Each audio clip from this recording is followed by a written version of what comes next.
of the US Army and former Deputy Director for Strategy of the Army Central Command. Thanks ever so much for joining us.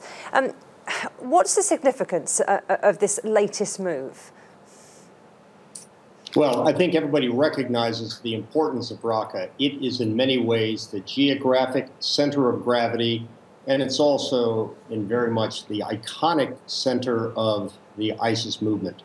The fact that the SDF is now starting in towards the city is a promising sign, but it's only one side of the Euphrates, and the other side of the Euphrates contains a lot of Raqqa, and we're going to need other forces on that side to take the city in total. So an iconic city, a key strategic move. What next, though, for Daesh if they are forced out of Raqqa?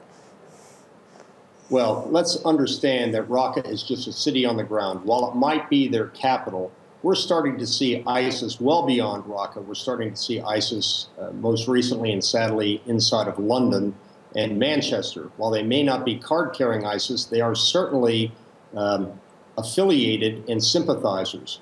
So I think people should fully recognize that destroying the military capability of ISIS in Baghdad and Syria is important, but the most important thing is to get rid of the scourge of ISIS throughout the world.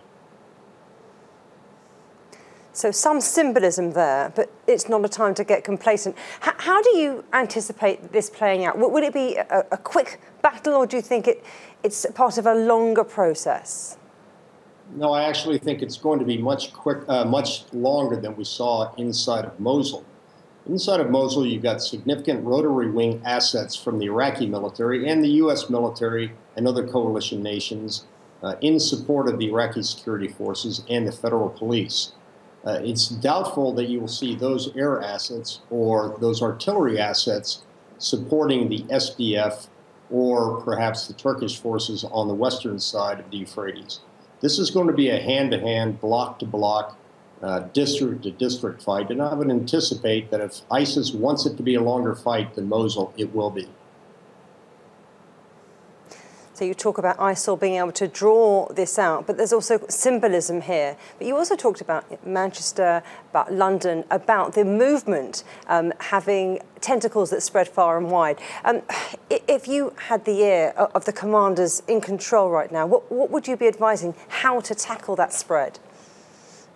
Well, it's not simply the commanders. We need to understand that what we have in Raqqa is the first layer, that layer of combined ISIS forces.